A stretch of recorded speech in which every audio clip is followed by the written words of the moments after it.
കർത്താവിൽ പ്രിയ സഹോദരി സഹോദരന്മാരെ, ഇന്ന് നമുക്കൊരുമിച്ച് കർത്താവിനെ ആരാധിക്കാനായിട്ട് ദൈവം നമ്മളെ അനുവദിച്ചല്ലോ. ഏവർക്കും കർത്താവായ യേശു ക്രിസ്തുവിൻ്റെ വിലയേറുന്ന നാമത്തിലുള്ള സ്നേഹവന്ദനം അറിയിക്കുന്നു. വില്യം ടിൻഡെയിൽ,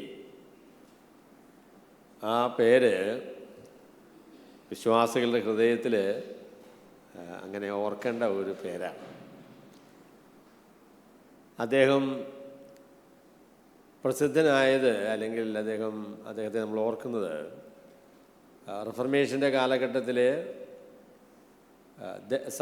ദൈവവചനം പരിഭാഷപ്പെടുത്തി എന്നുള്ളതിൻ്റെ പേരിൽ റോമൻ കത്തോലിക്ക മതം ചുട്ടുകരിച്ച ഒരു മനുഷ്യനാണ് വില്യം ടിൻഡെയിൽ എന്ന് പറയുന്നയാൾ. അദ്ദേഹത്തെ ബൈബിൾ പരിഭാഷപ്പെടുത്തി എന്നുള്ളതിൻ്റെ പേരിൽ അവർ കൊന്നുകളയുകയാണ് ചെയ്തത്. വില്യം ടിൻഡെയിലാണ് ഇംഗ്ലീഷ് ഭാഷയിൽ, അല്ലെങ്കിൽ ട്രാൻസ്ലേഷനെ കുറിച്ച് പറയുമ്പോൾ ആദ്യമായി ബൈബിൾ വിശേഷാൽ പുതിയ നിയമം മനുഷ്യർക്ക് മനസ്സിലാകുന്ന ഭാഷയിൽ കൃത്യമായി പരിഭാഷപ്പെടുത്തിയ ആൾ വില്യം ടിൻഡെയിലാണ്. അദ്ദേഹം ഈ പരിഭാഷ നടത്തിയത് അദ്ദേഹത്തിന് ഏകദേശം ഒരു 30 വയസ്സ് പ്രായമുള്ള കാലത്താണ്. 30 വയസ്സേ പ്രായമുള്ളൂ. അപ്പോൾ ആ കാലത്താണ് അദ്ദേഹം ബൈബിള് പരിഭാഷപ്പെടുത്തുന്നത്. അദ്ദേഹത്തിൻ്റെ പരിഭാഷ ടിൻഡെയിൽ ട്രാൻസ്ലേഷൻ എന്ന് പറയുന്നതിൻ്റെ ഏകദേശം 80, പുതിയ നിയമത്തെക്കുറിച്ച് പറയുമ്പോൾ ഒരു 80% ടിൻഡെയിൽ ബൈബിളാണ് കിങ് ജെയിംസ് ബൈബിൾ എന്ന് പറയുന്നത്. കിങ് ജെയിംസ് ബൈബിളിലെ ഒരു 80% കാര്യങ്ങളും ടിൻഡെയിൽ നിന്ന് കോപ്പി ചെയ്തതാണ്. അപ്പോൾ അതുകൊണ്ട് കിങ് ജെയിംസ് ബൈബിൾ വായിക്കുമ്പോൾ ഇപ്പോഴും ടിൻഡെയിലിൻ്റെ ആ പരിഭാഷയുടെ വാക്കുകളാണ് നമ്മൾ വായിക്കുന്നത്. അദ്ദേഹം വളരെ ഭക്തനായ ഒരു ദൈവ മനുഷ്യനായിരുന്നു.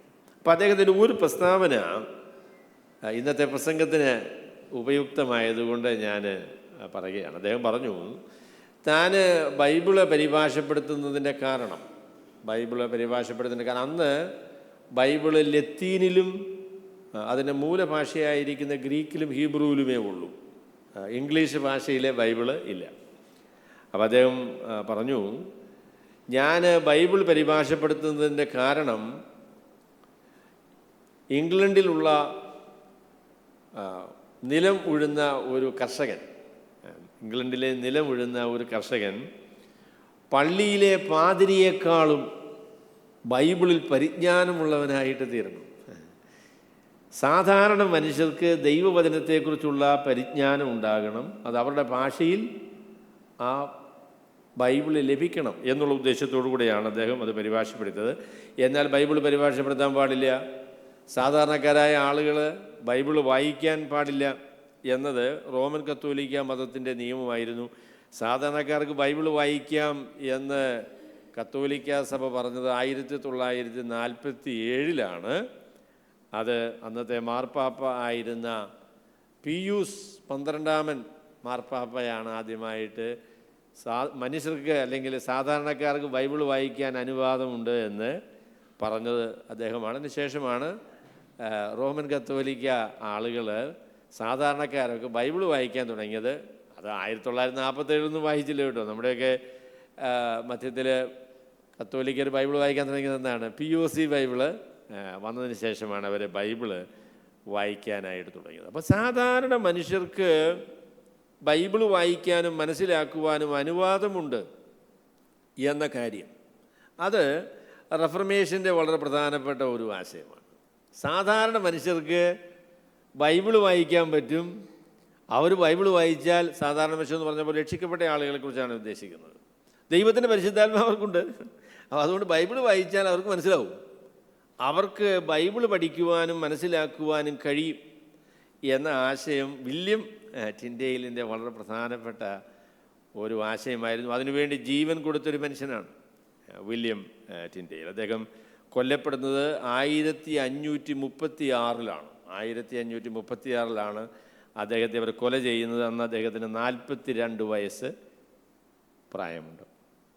അപ്പോൾ ഇന്ന് ഞാൻ നിങ്ങളോട് പറയാൻ പോകുന്ന വേദഭാഗത്ത് സാധാരണ മനുഷ്യർക്ക് ദൈവത്തെ അറിയാൻ കഴിയും, സാധാരണ മനുഷ്യർക്ക് ദൈവവചനം മനസ്സിലാകും, സാധാരണ മനുഷ്യരെ ദൈവം തൻ്റെ പ്രവർത്തനങ്ങൾക്കായിട്ട് ഉപയോഗിക്കുന്നു എന്ന കാര്യമാണ് ഞാൻ നിങ്ങളോട് പറയാൻ പോകുന്നത്. ഈ വേദഭാഗത്ത് ഒരു പ്രസ്താവന, മുഴച്ചു നിൽക്കുന്ന ഒരു പ്രസ്താവനയുണ്ട്. അത് അവർ സാധാരണ മനുഷ്യരായിട്ടും അവരുടെ ധൈര്യം കണ്ട് അവർക്ക് ആശ്ചര്യം വന്നു എന്നാണ് നമ്മൾ വായിക്കുന്നത്. അപ്പോൾ ഞാൻ ഇന്നത്തെ പ്രസംഗത്തിന് തലവാചകമായി കൊടുത്തിരിക്കുന്നത് സാധാരണ മനുഷ്യർക്ക് ലഭ്യമായ അസാധാരണമായ ശുശ്രൂഷ അല്ലെങ്കിൽ അസാധാരണമായ ധൈര്യം എന്നതാണ് ഇന്നത്തെ എൻ്റെ പ്രസംഗത്തിൻ്റെ തലവാചകം. അതാണ് the uncommon courage of very common people. സാധാരണ മനുഷ്യർക്ക് ലഭ്യമായിരിക്കുന്ന അസാധാരണമായ അനുഗ്രഹത്തെക്കുറിച്ചാണ് ദൈവത്തിൻ്റെ വചനത്തിൽ പറയുന്നത്. അപ്പം ഞാനതിനെക്കുറിച്ച് പറയുമ്പോൾ ഞാൻ അത് വിശദീകരിച്ചു കൊള്ളാം. നമുക്ക് അപ്പസ്തല പ്രവൃത്തികൾ അതിൻ്റെ 4-ാമത്തെ അധ്യായത്തിൻ്റെ 13 മുതൽ 23 വരെയുള്ള വാക്യങ്ങളാണ് ഞാൻ ഇന്ന് പറയാനായിട്ട് ആഗ്രഹിക്കുന്നത്. അതിനെ വിശദീകരിക്കാനായിട്ടാണ് ശ്രമിക്കുന്നത്.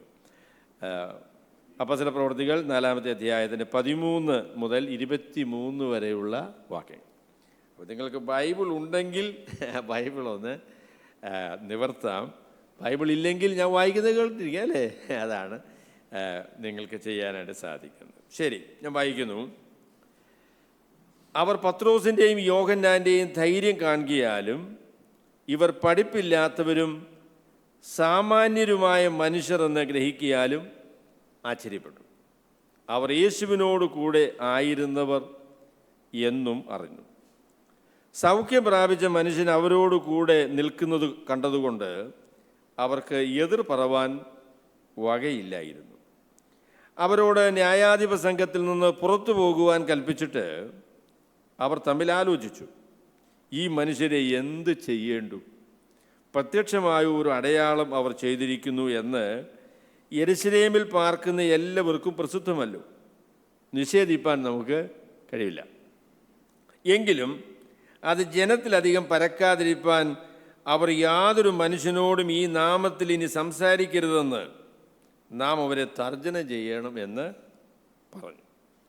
പിന്നെ അവരെ വിളിച്ചിട്ട് യേശുവിൻ്റെ നാമത്തിൽ അശേഷം സംസാരിക്കരുത്, ഉപദേശിക്കുകയും അരുത് എന്ന് കൽപ്പിച്ചു. അതിന് പത്രോസും യോഹന്നാനും, ദൈവത്തെക്കാൾ അധികം നിങ്ങളെ അനുസരിക്കുന്നത് ദൈവത്തിൻ്റെ മുൻപാകെ ന്യായമോ എന്ന് വിധിപ്പിൻ.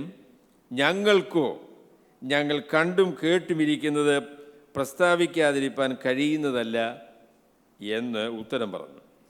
എന്നാൽ ഈ സംഭവിച്ച കാര്യം കൊണ്ട് എല്ലാവരും ദൈവത്തെ മഹത്വപ്പെടുത്തുകയാൽ അവരെ ശിക്ഷിക്കുന്നതിന് ജനനിമിത്തം വഴി ഒന്നും കാണായതുകൊണ്ട് അവർ പിന്നെയും തർജ്ജനം ചെയ്ത് അവരെ വിട്ടയച്ചു. ഈ അത്ഭുതത്താൽ സൗഖ്യം പ്രാപിച്ച മനുഷ്യൻ 40-ലധികം വയസ്സ് ഉള്ളവൻ ആയിരുന്നു. വിട്ടയച്ച ശേഷം അവർ കൂട്ടാളികളുടെ അടുക്കൽ ചെന്ന് മഹാപുരോഹിതന്മാരും മൂപ്പന്മാരും നിങ്ങളോട് പറഞ്ഞതെല്ലാം അറിയിച്ചു. അതാണ് നമ്മളുടെ ഇന്നത്തെ ചിന്താവിഷയം, അതാണ് നമ്മളുടെ വേദഭാഗം. അപ്പോൾ ഈ സംഭവത്തെക്കുറിച്ച് നിങ്ങൾക്ക് അറിയാം. അപ്പസ്തല പ്രവൃത്തികളുടെ ആദ്യ ഭാഗത്ത് നമ്മൾ കാണുന്ന അപ്പസ്തലന്മാർ ചെയ്ത ലൂക്കോസ് വിവരിക്കുന്ന ഏക അത്ഭുതമാണ് ഈ മുടന്തനായ അല്ലെങ്കിൽ തളർവാദം പിടിച്ച് കാലുകൾ രണ്ടും ഉപയോഗശൂന്യമായ മനുഷ്യന് അത്ഭുതകരമായ രീതിയിൽ സൗഖ്യം കിട്ടുന്നത്. അപ്പോൾ അത് ദേവാലയത്തിൽ വെച്ചാണ് സംഭവിക്കുന്നത്. അപ്പോൾ അത് കാണാനായിട്ട് ഒരുപാട് ആൾക്കാരുണ്ടായിരുന്നു. അത് കണ്ട ആളുകൾക്കെല്ലാം വളരെ ആശ്ചര്യമായി. അപ്പോൾ അതിൻ്റെ വിശദീകരണം അപ്പസ്തലനായ യോഹന്നാനും പത്രോസും യോഹന്നാനും അവരോട് പറഞ്ഞതിന് ശേഷം അത് അവരുടെ നേതാക്കന്മാർക്ക് ആർക്കും ഇഷ്ടപ്പെട്ടില്ല.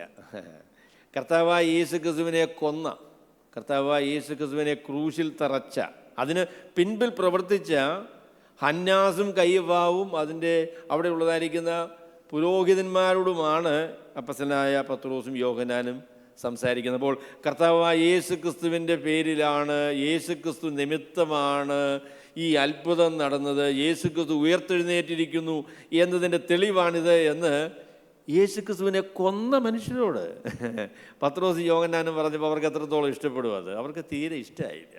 അപ്പോൾ അവരെ വിചാരണയ്ക്കായിട്ട് കൊണ്ടുവന്നു. അപ്പോൾ വിചാരണയ്ക്കായിട്ട് കൊണ്ടുവന്നപ്പോൾ അതിന് അവർ പറഞ്ഞതായിരിക്കുന്ന മറുപടി കേട്ടതിൻ്റെ ഒരു പ്രതികരണമായിട്ടാണ് ഈ 13-ാമത്തെ വാക്യം ആരംഭിക്കുന്നത്. അപ്പം പത്രോസിനോടും യോഹന്നാനോടും ഒക്കെ കാര്യങ്ങൾ ചോദിച്ചപ്പോഴേ അവർ നല്ല മണി പോലെ കാര്യങ്ങൾ വിശദീകരിച്ച് പറഞ്ഞു. യാതൊരു ഭയവുമില്ല. ചില ആഴ്ചകൾക്ക് മുന്നമേ, ചില മാസങ്ങൾ, ഏകദേശം ഒരു 50-60 ദിവസങ്ങൾക്ക് മുൻപ് ഇതുപോലെയുള്ള ഒരു കോടതിയുടെ മുൻപിലാണ് കർത്താവായ യേശു ക്രിസ്തു നിന്നത്. അപ്പോൾ ആ കോടതിയാണ് കർത്താവിനെ കൊലയ്ക്ക് വിധിക്കണം എന്ന് തീരുമാനിച്ചത്. ആ കോടതിയാണ്. അങ്ങനെ ഒരു കോടതിയുടെ മുൻപാകെയാണ് ഇപ്പോൾ പത്രോസും യോഹന്നാനും നിൽക്കുന്നത്. അപ്പോൾ അതുകൊണ്ട് അവരുടെ ധൈര്യം കണ്ടപ്പോൾ അവർക്ക് ഭയങ്കര ആശ്ചര്യം തോന്നി. അവർ പത്രോസിൻ്റെയും യോഹന്നാൻ്റെയും ധൈര്യം കാണുകയാലും ഇവർ പഠിപ്പില്ലാത്തവരും സാമാന്യരുമായ മനുഷ്യർ എന്ന് ഗ്രഹിക്കിയാലും ആശ്ചര്യപ്പെട്ടു. അവർ യേശുവിനോട് കൂടെ ആയിരുന്നവരെന്നും അറിഞ്ഞു. അവിടെ ഇവരുടെ ധൈര്യം എന്ന് പറയുന്ന വാക്ക് നിങ്ങൾ ശ്രദ്ധിച്ചാൽ അറിയാം. എൻ്റെ അപ്പൻ ഭയങ്കര ധൈര്യമുള്ള ആളായിരുന്നു കേട്ടോ. എൻ്റെ അപ്പനെക്കുറിച്ച് നാട്ടുകാരെല്ലാം ഒരു ധൈര്യശാലി എന്നാണ് പറയുന്നത്. കാരണം ആ നാട്ടിലെങ്ങാനും മൂർഖം പാമ്പ് ഇറങ്ങിയാൽ ഉടനെ ആൾക്കാർ വിളിക്കുന്നത് ജോർജ് ചായനെയാണ്, എല്ലാവരെയും വിളിക്കുന്നത്. പേപ്പട്ടി ഇറങ്ങിയാൽ ഉടനെ വിളിക്കുന്നത് ജോർജ് ചായനെ വിളിക്കും. കാര്യം പേപ്പട്ടിയെ കൊല്ലാനും മൂർഖം പാമ്പിനെ കൊല്ലാനും ഒക്കെയുള്ള ധൈര്യം അപ്പനുണ്ടായിരുന്നു. അവരങ്ങനെയുള്ളൊരു ധൈര്യത്തെക്കുറിച്ചല്ല ഇവിടെ പറയുന്നത് കേട്ടോ. ഇപ്പം പത്രോസും യോഹന്നാനും മൂർഖം പാമ്പിനെ മേടിക്കില്ല, പേപ്പട്ടിയെ മേടിയില്ല, അങ്ങനെയൊന്നും വേണ്ട. ഈ ധൈര്യം എന്ന് പറയുന്നത് സംസാരിക്കാനുള്ള ധൈര്യമാണ്. സംസാരിക്കാനുള്ള പരീസിയ എന്ന് പറയുന്നതായിരിക്കുന്ന വാക്ക് സാക്ഷ്യം പറയുന്നതിനുള്ള ധൈര്യം, കർത്താവായ യേശു ക്രിസ്തുവിനെക്കുറിച്ചുള്ള സന്ദേശം അറിയിക്കുന്നതിനുള്ള ധൈര്യം, അതിനെക്കുറിച്ചാണ് ഇവിടെ ലൂക്കോസ് നമ്മളോട് പറയുന്നത്. പത്രോസിൻ്റെയും യോഹന്നാൻ്റെയും ധൈര്യം എന്ന് പറയുന്നത് ദൈവത്തിൻ്റെ വചനം പ്രഘോഷിക്കുന്നതിനുള്ള ധൈര്യമാണ്. ദൈവമക്കൾക്ക് ആവശ്യമായിരിക്കുന്ന ഏറ്റവും വലിയ ധൈര്യം അതാ കേട്ടോ. ദൈവത്തിൻ്റെ വചനത്തിലെ സത്യം പറയുവാൻ, ആ സത്യത്തിന് വേണ്ടി നിൽക്കുവാനുള്ള ധൈര്യമാണ് ദൈവമക്കളുടെ ഏറ്റവും വലിയ ധൈര്യം എന്ന് പറയുന്നത്. അതാ. പാമ്പിനെ എനിക്ക് പേടിയില്ല, പെപ്പട്ടിയെ പേടിയില്ല എന്ന് പറയുന്നതൊന്നും അല്ല ധൈര്യം. അത് നല്ല ധൈര്യമാണ്, കുഴപ്പമൊന്നുമില്ല. എന്നാൽ ദൈവമക്കളുടെ ഏറ്റവും വലിയ ധൈര്യം ദൈവവചനം പറയുവാനുള്ള ധൈര്യമാണ്, സത്യം പറയുവാനുള്ള ധൈര്യമാണ്. ആ സത്യം പറയുന്നതിൽ ഒരു വിട്ടുവീഴ്ചയും ചെയ്യുകയില്ല. എന്ത് ഭീഷണി പുറപ്പെടുവിച്ചാലും അതിൽ നിന്ന് പിന്മാറുകയില്ല. അതിനുവേണ്ടി നിലനിൽക്കുവാനുള്ള ആ ഒരു നിലപാട്, ആ ധൈര്യമാണ് ഇവിടെ പറയുന്നതായിരിക്കുന്ന ധൈര്യം. അപ്പോൾ ആ ധൈര്യത്തിൻ്റെ കാരണത്തെക്കുറിച്ച് ഞാൻ പറയാം. അതിന് മുന്നമേ ഈ സാധാരണ മനുഷ്യർ, സാമാന്യരായ മനുഷ്യർ, അപ്പോൾ ഇവരെ സാമാന്യരായ മനുഷ്യരെന്ന് പറയാനുള്ള കാരണം അവരെ പഠിപ്പില്ലാത്തവരാണ്. പിന്നെ അതുപോലെ തന്നെ അവർക്ക് എന്തെങ്കിലും പ്രത്യേകതയുള്ള ആളുകൾ ആയിരുന്നില്ല. അവർ സാധാരണ മനുഷ്യരായിരുന്നു, സാധാരണ മനുഷ്യർ. നിങ്ങൾ അപ്പോസ്തലപ്രവൃത്തിയുടെ പുസ്തകം വായിക്കുമ്പോൾ നിങ്ങൾക്കറിയാം, it is A book of transition. ഇത് പഴയ നിയമത്തിൽ നിന്ന് പുതിയ നിയമത്തിലേക്ക് വരുന്ന പുസ്തകമാണ്. പഴയ നിയമത്തിൽ നോക്കുകയാണ് എങ്കിൽ നമ്മൾ കാണുന്ന ദൈവത്തിൻ്റെ പ്രവർത്തനവും അതിൻ്റെ രീതികളിൽ നിന്നും വ്യത്യസ്തമായ ഒരു കാര്യമാണ് പുതിയ നിയമത്തിൽ നമ്മൾ കാണുന്നത്. പുതിയ നിയമത്തിലെ വളരെ പ്രത്യേകമായ ഒരു കാര്യം, ദൈവത്തിൻ്റെ വേല ചെയ്യുവാൻ, കർത്താവായ യേശു ക്രിസ്തുവിൻ്റെ സാക്ഷികളായിരിക്കുവാൻ, കർത്താവിൻ്റെ അപ്പോസ്തലന്മാരായിരിക്കാനായിട്ട് ദൈവം തിരഞ്ഞെടുത്ത മനുഷ്യർ സാധാരണക്കാരായ മനുഷ്യരായിരുന്നു. പഴയ നിയമത്തിലെ ശുശ്രൂഷകൾ നോക്കിയാൽ അത് പുരോഹിതന്മാർക്ക് മാത്രമേ ചെയ്യാൻ പറ്റുകയുള്ളൂ. പഴയ നിയമത്തിലെ മഹാപുരോഹിതൻ അഹരോന്യ വംശപാരമ്പര്യത്തിലുള്ള ആളായിരിക്കണം.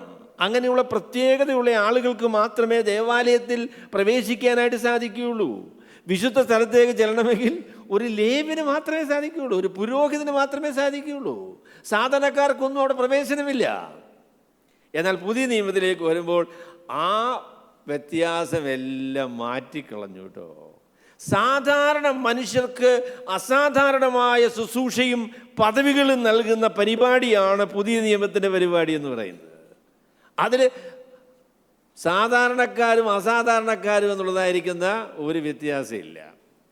ഞാൻ പറയാം, നിങ്ങൾ ലോകത്തിൻ്റെ ചരിത്രം പരിശോധിച്ച് നോക്കിയാൽ, സമൂഹങ്ങളെ നോക്കിയാൽ, ഒരു വരേണ്യവർഗം എന്ന് പറയുന്ന ഒരു ഗ്രൂപ്പുണ്ട്.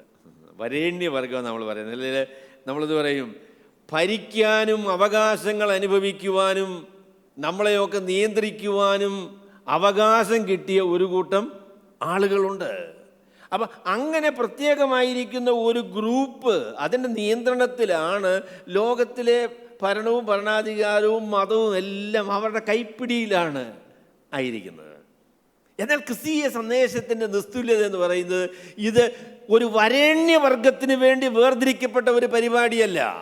ഇത് സാധാരണ മനുഷ്യർക്ക് വേണ്ടിയുള്ള, അല്ലെങ്കിൽ നമ്മൾ അല്പം സാഹിത്യത്തിൽ പറഞ്ഞ പോലെ ചോരയും നീരുമുള്ള സാധാരണക്കാരായ മനുഷ്യർ, പച്ചയായ മനുഷ്യർക്ക് വേണ്ടി ദൈവം ഒരുക്കിയ ദൈവത്തിൻ്റെ പരിപാടിയാണ് ക്രിസ്തീയ വിശ്വാസം. എന്നാൽ ഇതും ഈ വരേണ്യവർഗം പിടിയിൽ ഒതുക്കിയിട്ടോ.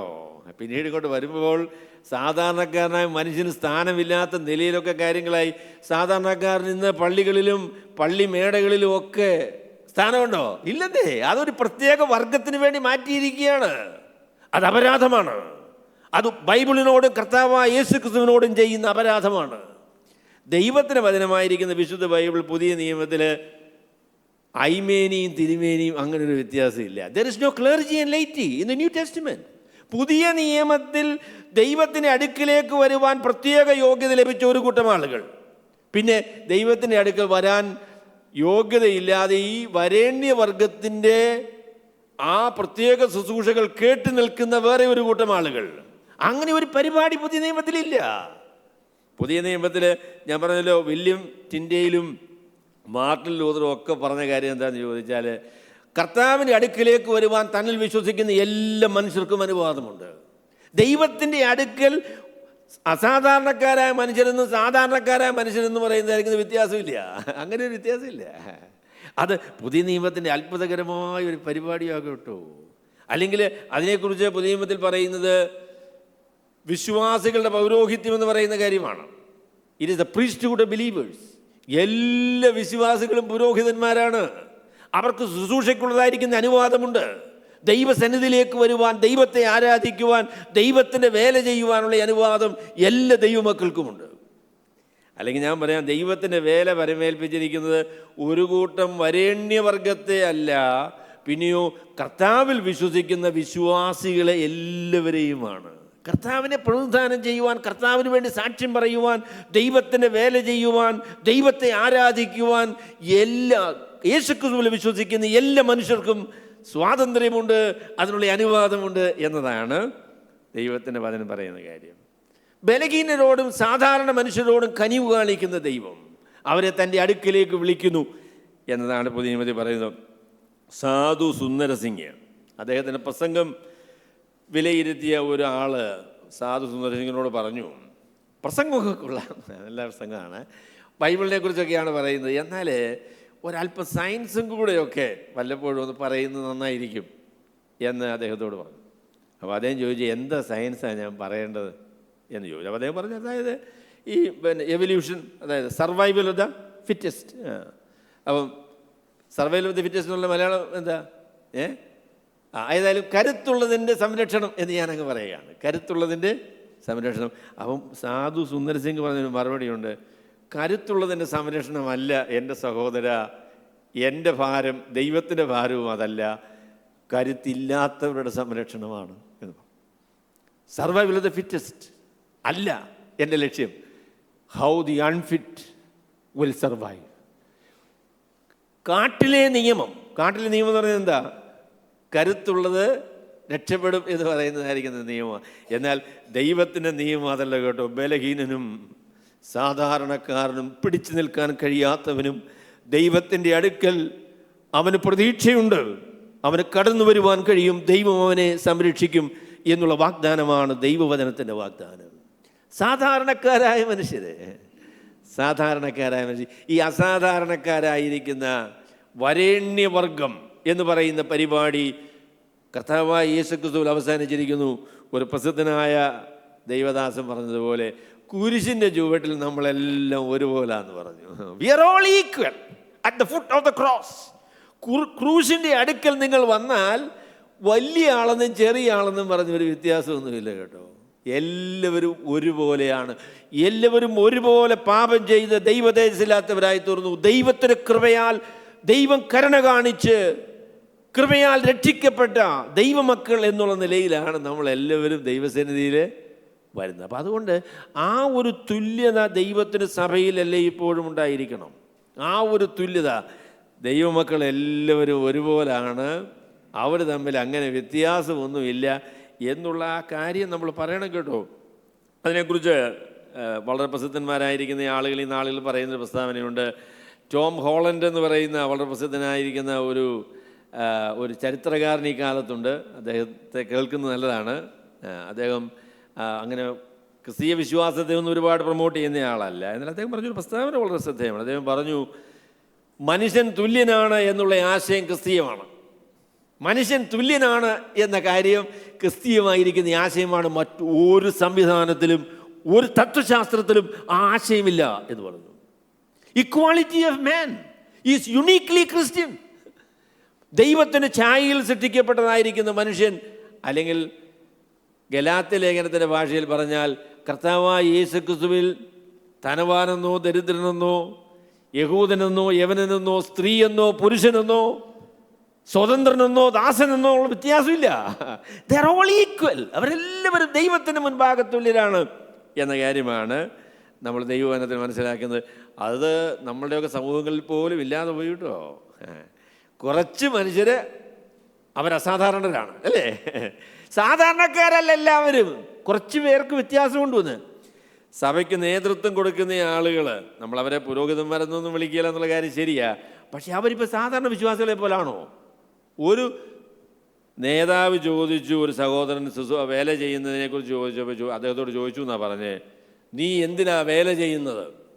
നീ എന്തധികാരത്തിലാണ് വേല ചെയ്യുന്നത്? ഞാൻ പറഞ്ഞു, ഞാൻ സാധാരണ ഒരു വിശ്വാസിയാണ്, വിശ്വാസികൾക്ക് വേല ചെയ്യാം എന്നുള്ള ബൈബിളിൻ്റെ ആ ഒരു നിർദ്ദേശം അനുസരിച്ചാണ് വേല ചെയ്യുന്നതെന്ന് പറഞ്ഞു. അപ്പോൾ നീ ഒരു സാധാരണ വിശ്വാസി ഇല്ലയോ? സാധാരണ വിശ്വാസികൾക്ക് ദൈവവേല ചെയ്യാൻ പറ്റില്ല പോലും. അതെവിടുന്ന് കിട്ടിയതാണ്?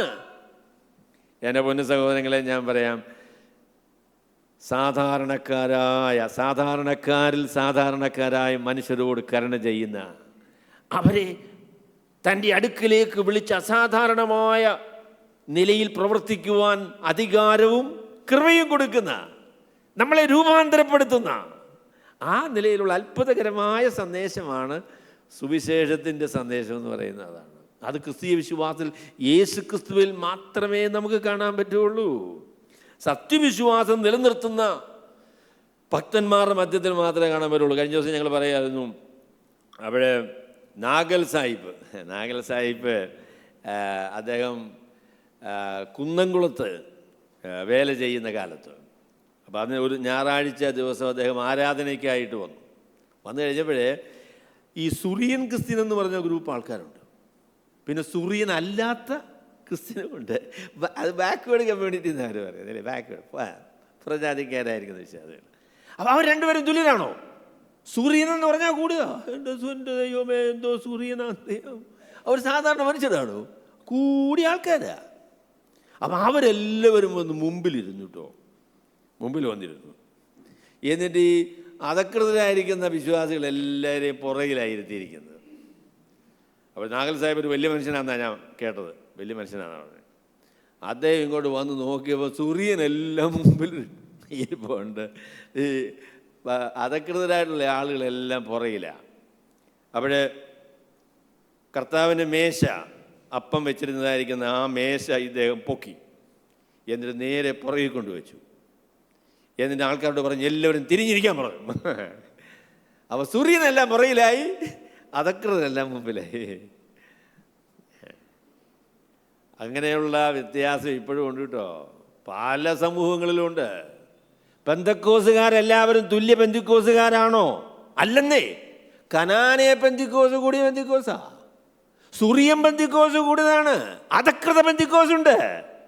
സാധാരണ വിശ്വാസികളായിരിക്കുന്ന ആളുകളുണ്ട്, അസാധാരണമായിരിക്കുന്ന വിശ്വാസികളുണ്ട്. എല്ലാവരും തുല്യരല്ല. അതെന്തോ പെന്തക്കോസാ, അതെന്തൊരു പെന്തിക്കോസാ അത്? എല്ലാവരും ഒരുമിച്ചിരുന്ന് അപ്പം നുറുക്കാനായിട്ട് ഒരു കാലത്ത് പുറകിൽ മുമ്പിലിരുന്നെങ്കിലും അപ്പം നുറുക്കുമായിരുന്നു. ഇപ്പോൾ അവരെ അങ്ങ് മാറ്റി പുതിയ ഒരു സഭ അവർക്കങ്ങ് കൊടുത്തു. അവരവിടെ പോയിരുന്ന് അപ്പം നുറുക്കട്ടെ എന്ന്. കർത്താവായ യേശുക്രിസ്തുവിൽ ഒരു വ്യത്യാസമില്ല കേട്ടോ.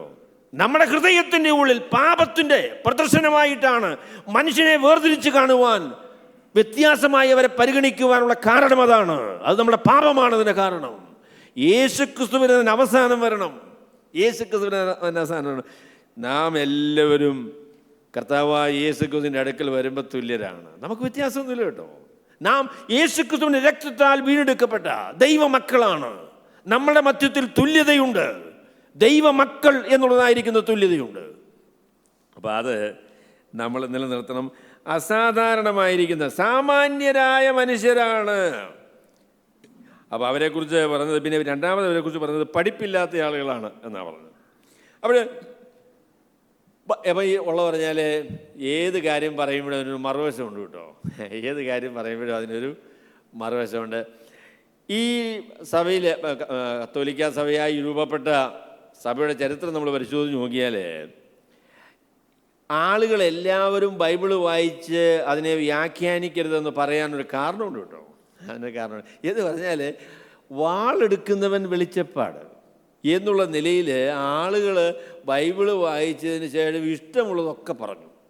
ഇഷ്ടമുള്ളതൊക്കെ ആളുകൾ പറഞ്ഞു. ദുരുപദേഷ്ടാക്കന്മാർ സഭയിൽ വർദ്ധിച്ചു.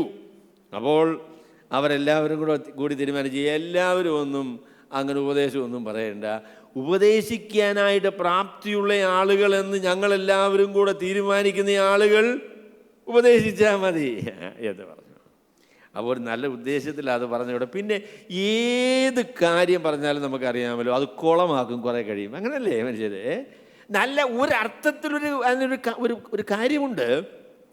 എന്നാൽ അതിനെയെല്ലാം വലിച്ചു നീട്ടി വേണ്ടാത്ത പ്രാധാന്യങ്ങളും ഒക്കെ കൊടുത്ത് നില കുഴപ്പമാകും. അപ്പോൾ അതുകൊണ്ട് ഇപ്പം എല്ലാ മനുഷ്യരും തുല്യരാണ്. എല്ലാവർക്കും ദൈവത്തിന് വചനം പഠിക്കുവാനുള്ള അവകാശമുണ്ട്.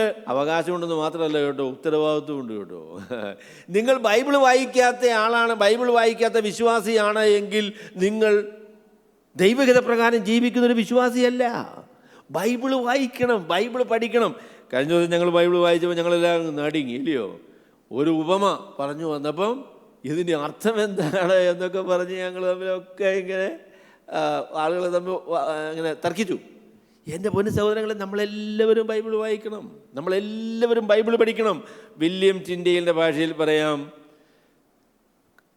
പാടം ഉഴുന്ന കൃഷിക്കാരനും പള്ളിമേടിലുള്ള പാതിരിയും ഇവരെല്ലാവരും ദൈവത്തിൻ്റെ വചനം വായിക്കാനും പഠിക്കാനും കടപ്പെട്ട ആളുകളാണ്. അപ്പം അതിനോട് ചേർത്ത് ഒരു കാര്യം കൂടെ പറഞ്ഞ് ഞാൻ എൻ്റെ രണ്ടാമത്തെ പോയിന്റിലേക്ക് വരാം. ഇല്ല, ആദ്യത്തെ പോയിന്റിന് തീർന്നിട്ടില്ല.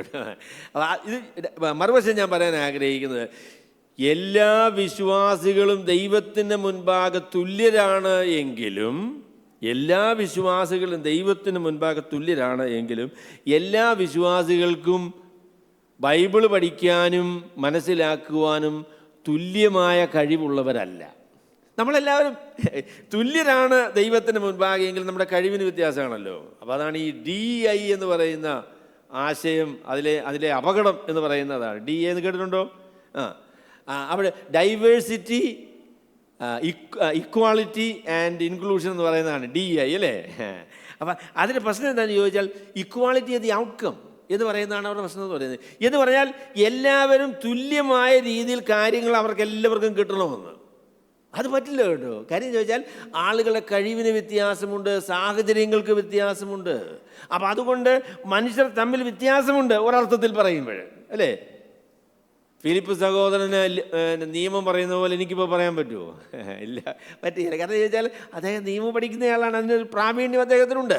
അപ്പം അതുകൊണ്ട് എല്ലാ വിശ്വാസികളും ദൈവത്തിന് മുൻപാകെ തുല്യരാണ് എങ്കിലും എല്ലാവർക്കും ഒരുപോലെ ബൈബിൾ പഠിക്കുന്നതിനും മനസ്സിലാക്കുന്നതിനും അതിനെ വ്യാഖ്യാനിക്കുന്നതിനുമുള്ള കഴിവെല്ലാം ഒരുപോലെ അല്ല. അപ്പം അതുകൊണ്ട് ദൈവം വ്യത്യസ്തമായിരിക്കുന്ന കഴിവുകൾ കൊടുത്ത് ദൈവമക്കളെ തിരിച്ചറിയുകയും അവരുടെ ശുശ്രൂഷകളെ നമ്മൾ പ്രോത്സാഹിപ്പിക്കുകയും ചെയ്യണമെന്നുള്ളത് അതിൻ്റെ മറുവശമാണ് കേട്ടോ. എല്ലാ ആൾക്കാരും തുല്യമായ രീതിയിൽ വചനം പറയുന്നു എന്നിട്ട് വോട്ടിട്ട് തീരുമാനിക്കുന്ന നിലയിലല്ല. ദൈവത്തിൻ്റെ വചനം പഠിക്കാനും പറയാനുമുള്ള കഴിവ് ചില മനുഷ്യർക്ക് പ്രത്യേകമായിട്ടുണ്ട്. അവരുടെ ആ ശുശ്രൂഷകൾ കൊണ്ട്, അവരുടെ എഴുത്തുകൾ കൊണ്ട് അത് വെളിപ്പെട്ട് വരുമ്പോൾ അവരുടെ ശുശ്രൂഷകളെ ശ്രദ്ധിക്കുകയും അവർക്ക് വചനം പറയാനുള്ള കൂടുതൽ അവസരങ്ങൾ കൊടുക്കുകയും ചെയ്യണം. ഞാൻ വിചാരിക്കുന്നു ഇപ്പോൾ ഇംഗ്ലീഷിലുള്ള പണ്ഡിതന്മാരെക്കുറിച്ച് എനിക്ക് പറയാൻ അറിയത്തുള്ളൂ. മലയാളത്തിൽ എത്രത്തോളം പണ്ഡിതന്മാരില്ല എന്നൊരു അഭിപ്രായമാണ് എനിക്കുള്ളത്. ഞാൻ എഫ് ബ്രൂസ് എന്ന് പറയുന്നതായിരിക്കുന്ന ഈ തലമുറയിലെ ആളല്ല, കഴിഞ്ഞ തലമുറയിൽ ജീവിച്ച ആളാണ്. അദ്ദേഹത്തെ പോലെയുള്ളൊരു പണ്ഡിതൻ നമുക്കില്ല. അപ്പോൾ അതുകൊണ്ട് എഫ് ബ്രൂസിൻ്റെ എഴുത്തുകളും അദ്ദേഹം പറഞ്ഞ കാര്യങ്ങളുമൊക്കെ ശ്രദ്ധിക്കണം. കാരണം അദ്ദേഹത്തിന് പ്രത്യേകമായ രീതിയിൽ ദൈവകൃപയുള്ള, പാണ്ഡിത്യമുള്ള, ബുദ്ധിയുള്ള, ദൈവവചനം മനസ്സിലാക്കാനാണ് പ്രത്യേകമായ കഴിവ് ദൈവം നൽകിയ ഒരു ദൈവ മനുഷ്യനാണ് എഫ് ബ്രൂസ്. അപ്പോൾ അതുകൊണ്ട് അദ്ദേഹം പറയുന്ന കാര്യം എന്ത് ചെയ്യണം? നമ്മൾ കേൾക്കണം. D.A. കാൾസൺ എന്ന് പറയുന്ന ആൾ ഒരു കൂടിയ പണ്ഡിതനാണ്. ഡഗ്ലസ് മൂ എന്ന് പറയുന്ന ആൾ കൂടിയ ആളാണ്. തോമസ് ഷ്രൈനർ എന്ന് പറയുന്ന ആൾ. അവരുടെയൊക്കെ എഴുത്തുകളും അവരുടെ പഠനവും നമ്മൾ പരിശോധിച്ച് നോക്കിയാൽ ദൈവവചനത്തെ സംബന്ധിച്ച് ആഴമായ പരിജ്ഞാനം അവർക്കുണ്ട് എന്നുള്ളത് മനസ്സിലാക്കാം. അപ്പോൾ അതിനോട് ചേർത്ത് ഒരു കാര്യം കൂടെ പറയാതിരിക്കാൻ വരികയില്ല. അത് കൂടുതലും പറയുന്നത് പെന്തക്കോസ്ത് സമൂഹങ്ങളിലായിരുന്നു. അപ്പോൾ അത് ചില പ്രസംഗക്കാരും പറയും കേട്ടോ. അതായത് പ്രത്യേകമായ രീതിയിലുള്ള പഠനവും പ്രത്യേകമായ രീതിയിലുള്ള പരിശീലനവും ഒന്നും ആവശ്യമില്ല. എല്ലാവർക്കും ദൈവത്തിൻ്റെ പരിശുദ്ധാത്മാവ് ഉള്ളതുകൊണ്ട് ദൈവത്തിൻ്റെ പരിശുദ്ധാത്മാവ് നമ്മളെ ഉപദേശിച്ചോളും. ഇനി മറ്റാരും നമ്മൾ ഉപദേശിക്കേണ്ട ആവശ്യമില്ല എന്ന് പറയുന്ന ആളുകളുണ്ട്. അങ്ങനെ പ്രസംഗിക്കുന്ന ആളുകൾ, പേര് ഞാൻ എടുത്ത് പറയുന്നില്ല, അങ്ങനെ പറയുന്ന പ്രസംഗകന്മാരുണ്ട് കേട്ടോ. നിങ്ങൾ ഒരു മനുഷ്യരുടെയും പ്രസംഗം കേൾക്കരുത്. ആരുടെ പ്രസംഗം കേൾക്കണം? എൻ്റെ പ്രസംഗം മാത്രം കേൾക്കണം. അത് ശരി, അത് നല്ലൊരു യുക്തിയാണല്ലോ, അല്ലയോ? മറ്റാരുടെയും പ്രസംഗം കേൾക്കാൻ പാടില്ല, എൻ്റെ പ്രസംഗം മാത്രം കേൾക്കണം. ആരുടെയും പ്രസംഗം കേൾക്കാൻ പാടില്ല എന്ന് പറഞ്ഞാൽ എന്നോട് ചേർത്ത് പറയേണ്ട കാര്യം എന്തുവാ? എൻ്റെ പ്രസംഗവും കേൾക്കാൻ പാടില്ല. നിങ്ങൾക്ക് തന്നെ ദൈവത്തിൻ്റെ പരിശുദ്ധാത്മാവുണ്ടല്ലോ, നിങ്ങൾ പഠിച്ചോളൂല്ലോ. പിന്നെ ഞാനെന്തിനാ ഈ വെറുതെ സമയം കളയുന്നത്? ദൈവവചനം പഠിക്കാൻ പാടില്ല, ദൈവവചനത്തെക്കുറിച്ച് അങ്ങനെയുള്ള പരിശീലനം പാടില്ല എന്നൊക്കെ പറയുന്ന ഭക്തന്മാരുണ്ട്. അതിൻ്റെ കാരണം എന്താണെന്ന് ചോദിച്ചാൽ, പഠിക്കുകയും പരിശീലനമൊക്കെ പ്രാപിച്ചു കഴിഞ്ഞാൽ അങ്ങനെയുള്ള പ്രത്യേകതയൊന്നും ആവശ്യമില്ല. അപ്പോൾ എല്ലാവർക്കും ദൈവത്തിൻ്റെ വചനം പഠിക്കാനുള്ള കഴിവും അനുവാദവും ഉണ്ട് എന്നുള്ളതാണ്. അതിലൊരു, ഞാൻ പറഞ്ഞല്ലോ, അതിനൊരു വശമല്ല ഇപ്പോഴും ഉണ്ട്. എന്നാൽ മറുവശത്ത് പാണ്ഡിത്യം ആവശ്യമാണ്, പഠനം ആവശ്യമാണ്. അപ്പോൾ ഈ പറഞ്ഞ പഠനവും പാണ്ഡിത്യവും ഒന്നും ആവശ്യമില്ല എന്ന് പറഞ്ഞ ആളുകളോട് ഞാൻ ചോദിക്കുക, നിങ്ങളുടെ കയ്യിലിരിക്കുന്ന ബൈബിൾ എങ്ങനെയാണ് നിങ്ങൾക്ക് കിട്ടിയത്? മലയാള ഭാഷയിൽ ബൈബിൾ കിട്ടിയിട്ടുണ്ട്. അതെങ്ങനെയാണ് കിട്ടിയത്? പ്രാർത്ഥിച്ചപ്പോൾ കിട്ടിയതാണോ? അല്ലെന്നേ, അവർ പ്രാർത്ഥിച്ചുകൊണ്ടിരുന്നപ്പോൾ പിന്നെ ബൈബിള് പുതിയ മലയാള പരിഭാഷ ഇങ്ങനെ പ്രത്യക്ഷപ്പെട്ടു വന്നു. അങ്ങനെയൊന്നുമല്ല. അവർ ഗ്രീക്ക് ഭാഷയും എബ്രായ ഭാഷയും ഇരുന്ന് പഠിച്ച് എബ്രായ ഭാഷയിൽ എഴുതിയിരിക്കുന്ന പഴയ നിയമം മലയാളത്തിലേക്ക് പരിഭാഷപ്പെടുത്താനുള്ള പാണ്ഡിത്യം തേടി. അങ്ങനെയാണ് അവർ പരിഭാഷപ്പെടുത്തത്. അല്ലാതെ പ്രാർത്ഥന കൊണ്ട് മാത്രം നമുക്ക് ദൈവത്തിന് ഉദ്ദേശിക്കുന്ന എല്ലാ വേലകളും ചെയ്യാനായിട്ട് സാധിക്കില്ല. അതിന് പഠനവും പരിശീലനവും ആവശ്യമാണ്. ഞാൻ പറയാം, ദൈവത്തിൻ്റെ വചനം നന്നായിട്ട് പ്രസംഗിക്കണമെങ്കിൽ, സത്യസന്ധമായി ആധികാരികമായി പ്രസംഗിക്കണമെങ്കിൽ ഗ്രീക്കും ഹീബ്രുവും പഠിക്കണം. കാര്യം ചോദിച്ചാൽ മൂലഗ്രന്ഥമെന്ന് പറയുന്നത് ഗ്രീക്ക് ഭാഷയിലും എബ്രായ ഭാഷയിലുമാണ്. അപ്പം അതുകൊണ്ട് സത്യസന്ധമായ രീതിയിൽ ആധികാരികമായി ദൈവത്തിൻ്റെ വചനം പറയണമെങ്കിൽ നിങ്ങൾ ഇച്ചിരി ഗ്രീക്കും ഹീബ്രുവും ഒക്കെ പഠിക്കണം. നിങ്ങളെ പ്രസംഗത്തിനായിട്ട് വിളിച്ച ഒരാളാണ് എങ്കിൽ നിങ്ങൾ മൂലഭാഷയിൽ പരിജ്ഞാനമുള്ള ആളുകളായിരിക്കണം. കേരളത്തിൽ തന്നെ ഞാൻ പറയാം, സൈമൺ സാറിന് അദ്ദേഹത്തിന് ഗ്രീക്കും ഹീബ്രുവും അറിയാവുന്ന ആളായിരുന്നു. അപ്പം അങ്ങനെ പാണ്ഡിത്യമുള്ള ആളുകളെ ആവശ്യമാണ് എന്ന കാര്യമാണ് ഞാൻ പറയാൻ ആഗ്രഹിക്കുന്നത്. നിങ്ങൾ ദൈവത്തിൻ്റെ വചനം ശരിയായ രീതിയിൽ മനസ്സിലാക്കാനായിട്ട് പഠനം ആവശ്യമാണ്. അതിനോട് ചേർത്ത് ഒരു വാക്കുകൂടെ പറയാതിരിക്കാൻ പറ്റുകയില്ല. എന്നാൽ ഇന്ന് നമുക്ക് ലഭ്യമായിരിക്കുന്ന പല സെമിനാരികളും ബൈബിൾ പഠിപ്പിക്കുന്ന സെമിനാരികളല്ല. അതിൻ്റെ ഗ്രീക്കും ഹീബ്രുവും എങ്ങനെയാണ് ബൈബിൾ മനസ്സിലാക്കേണ്ടതെന്നും പഠിപ്പിക്കുന്ന സെമിനാരികളല്ല. ബൈബിൾ എന്തുകൊണ്ട് ശരിയല്ല എന്നതാണ് പല സെമിനാരികളും പഠിപ്പിക്കുന്ന പ്രധാന കാര്യം. പല സെമിനാരികളിലും ഞാൻ പേരെടുത്ത് പറയുന്നില്ല, പറഞ്ഞാൽ യൂട്യൂബിലുള്ള ചില ആളുകൾ എന്നോട് പണങ്ങും, അതുകൊണ്ട് ഞാൻ പറയുന്നില്ല. എന്നാൽ പല സെമിനാരികളും ബൈബിൾ പഠിപ്പിക്കുന്ന സെമിനാരികളല്ല. പല സെമിനാരികളും ഒരുപാട് ഉപദ്രവം ചെയ്തിട്ടുണ്ട് കേട്ടോ. പല സെമിനാരി, ഞാൻ ചില പേരുകൾ വിദേശ സെമിനാരികളായതുകൊണ്ട് പറയാം, ട്യൂബിംഗൻ എന്ന് പറയുന്നതായിരിക്കുന്ന ജർമ്മനിയിലുള്ള ഒരു പക്ഷേ ലോകത്തിലെ ഏറ്റവും പ്രസിദ്ധമായിരിക്കുന്ന സെമിനാരിയാണ്. പക്ഷേ അവരുടെ പ്രധാന കോൺട്രിബ്യൂഷൻ എന്താണെന്ന് ചോദിച്ചാൽ ബൈബിൾ എന്തുകൊണ്ട് ദൈവവചനമല്ല എന്ന് തെളിയിക്കാനാണ് അവർ ഈ കാലങ്ങളിലൊക്കെ ശ്രമിച്ചിട്ടുള്ളത്. അതാണ്. അതുകൊണ്ട് അവർ വിജയിച്ചിട്ടില്ല എന്നുള്ള കാര്യം വേറെ ശരി. എങ്കിലും അവർ ചെയ്ത വലിയ ഉപദ്രവം, Cambridge, Oxford, Harvard, Yale, Princeton, ഈ പറയുന്ന സ്ഥലങ്ങളൊക്കെ അവരെല്ലാവരും ബൈബിൾ പഠിപ്പിക്കുന്നതിന് വേണ്ടി തുടങ്ങിയ സ്ഥാപനങ്ങളാണ്. അതൊക്കെ ബൈബിൾ പഠിപ്പിക്കാനായിട്ട് തുടങ്ങിയ സ്ഥാപനങ്ങളാണ്. Cambridge, Oxford, Harvard, Princeton, Yale എന്നൊക്കെ പറയുന്ന യൂണിവേഴ്സിറ്റികളെല്ലാം തുടങ്ങിയ. പക്ഷേങ്കിൽ ഇന്ന് അവിടെ എങ്ങും പഠിപ്പിക്കുന്ന കാര്യങ്ങളിൽ ബൈബിളിലുള്ള വിശ്വാസമോ ബൈബിളുള്ള കാര്യങ്ങളോ ഒന്നുമില്ല. എന്നാൽ അവിടെയുള്ള എല്ലാവരും അങ്ങനെയാണെന്ന് ഞാൻ പറയുന്നില്ല, പൊതുവെ അതുകൊണ്ടാണ് ആ സെമിനാരികളിൽ നിന്നൊക്കെയും ആളുകൾ വിട്ടുപോയിട്ട് പുതിയ സെമിനാരികൾ തുടങ്ങിയതിൻ്റെ കാരണം അതാണ്. പ്രിൻസ്റ്റണിൽ നിന്നാണ് ബി വാർഫീൽഡ് എന്ന് പറയുന്നയാൾ, ഗ്രഹാം മെയ്ച്ചൻ എന്ന് പറയുന്നതായിരിക്കുന്ന ആൾ, അവരൊക്കെ അത് വിട്ടുപോയതിന് ശേഷമാണ് വെസ്റ്റ് മിനിസ്റ്റർ സെമിനാരി എന്ന് പറയുന്നതായിരിക്കുന്ന പുതിയ സെമിനാരി തുടങ്ങിയത്.